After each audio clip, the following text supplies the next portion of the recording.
In our Math Expo project, we will study the system of voting in the United States, specifically how the Electoral College affects presidential elections. We intend to find out if the Electoral College is an accurate and proportionate representation of the American population. This is an especially relevant topic considering today's political climate. Many Americans are doubting the validity of the Electoral College in light of the 2000 and 2016 elections, in which the winner of the election was not the winner of the popular vote. Some states are considering laws to allot their electoral votes to the winner of the popular vote in order to combat the Electoral College. We hope to find a conclusive answer to see if the Electoral College is an accurate representation of American voters. The Electoral College was born alongside the United States Constitution. Some members of the government believe the president should have been selected by Congress rather than the people voting for the president directly. However, other members of the government believe that by preventing the people from having a say in who the president would be was too close to a monarchy, similar to Britain, the new country had recently declared independence from. To compromise, the leaders formed the Electoral College. According to the National Archives, the Electoral College is a process, not a place. The established system was an indirect representation of the people's vote. Eligible voters cast their ballot for whichever candidate they support. Then, each state's electoral voters cast their vote for who won their state. Or at least, that's what's supposed to happen. 21 out of 50 states allow their electoral voters to vote for who they personally believe should be president, rather than who the state actually voted for. The electors are a combination of the number of representatives in that state, plus 2 more for the senators of that state. This is for population representation purposes only, for the electors cannot be elected officials. Today, the total number of electoral voters is 538. 270 votes, a simple majority of 50% plus 1 more vote, will win a candidate an election. We performed a chi-square goodness of fit test to test if the electoral vote distribution matches the distribution of registered voters by state. A chi-square test compares expected counts from the distribution you are testing. In this case, it is the Electoral College distribution, with the actual counts, which is our registered voter counts. You then measure whether or not the difference between the expected and observed counts is statistically significant. Here's the data we collected and calculated. First, we have the proportion of the electorate that each state holds, which is the number of electoral votes for the state divided by 538. Then we have the number of registered voters in each state. Then we have expected voter counts, which was calculated by using the proportion for each state and multiplying it by the total number of U.S. voters. This is the amount of voters each state should have according to the Electoral College. To begin the test, we made our hypotheses. Our null hypothesis, or H sub 0, is that the proportion of U.S. registered voters in a given state is the same as the proportion of the total electoral votes that each state holds. These proportions are shown in the data table from earlier. Our alternative hypothesis, or H sub A, is that at least one of these proportions is incorrect. At the end of the test, we will decide to either reject or fail to reject the null hypothesis. To determine when to reject the null, we set an alpha level of 0.05. If the p-value we find at the end of the test is less than 0.05, we will reject the null. Rejecting the null means that we have enough evidence to say that at least one of the proportions is incorrect, while failing to reject the null means that we don't have enough evidence to say that. To proceed with the test, we have to check that the conditions for performing the test are met. These checks ensure that we are using proper inference techniques. Since we took data from a population instead of a sample, the independent and random conditions are not applicable. The large sample size check is satisfied because all of our expected counts from earlier are at least 5. After checking that the conditions for performing inference are met, we can proceed with the test. We applied the general chi-square statistic formula to our data. To get the chi-square statistic, we calculated the sum of each observed count minus its corresponding expected count, squared that, and then divided it by the expected count.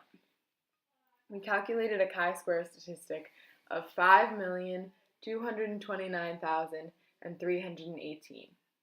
We used the chi-square distribution determined by our degrees of freedom, 50, which is the number of states 51 minus 1. We have 51 states because we included Washington, D.C. The degrees of freedom determines how spread out the the distribution, the chi-square distribution is. With this distribution, our chi-square statistic corresponds to a p-value of 0.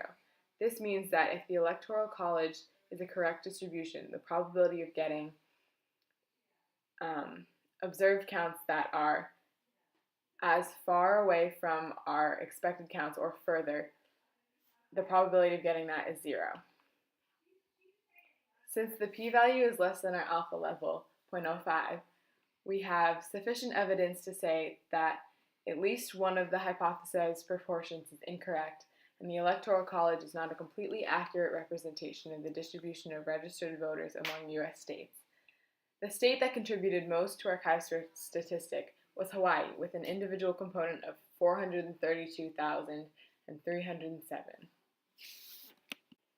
Our statistical analysis of the Electoral College concluded that the Electoral College is not a completely accurate representation of the American population.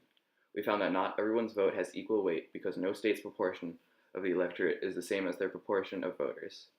Since the minimum number of electoral votes a state can have is 3, small states with a voter proportion of less than 3 out of 538 of the U.S. voter population have a disproportionately large voting weight. For example, Montana has 3 electoral votes, but far fewer than 3 out of 538 of the total U.S. voter population. So each vote in Montana holds more weight than each vote in Florida, where the proportion of voters is far larger than the proportion of electoral votes, 29 out of 538.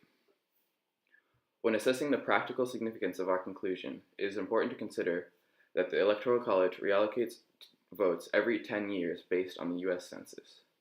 The current electoral votes have not been reallocated since 2010. While the 3 electoral vote minimum does account for some of the differences between the observed and expected voter counts, much of these differences can be attributed to the population changes since 2010. Another factor to consider is that electoral votes are a discrete variable, so there is only so much precision allowed when allocating votes to states.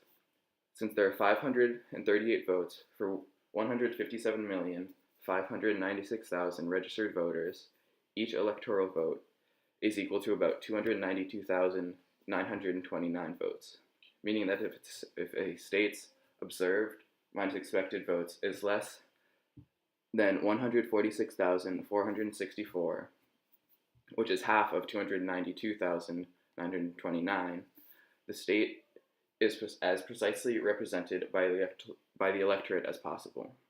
For example, in Michigan, the observed minus expected value is 26,130, meaning that Michigan has slightly more voters than the Electoral College accounts for. But an increase of 1 electoral vote would bring their expected voter count up by 292,929 votes. So the new observed minus expected value would be negative 266,799, which is much larger than the current value. So even if the expected voters, as calculated by each state's proportion of the electorate, is slightly off from their actual voters, the number of electoral votes allocated to that state can be as accurate as possible. This limitation contributed to our large chi-square statistic.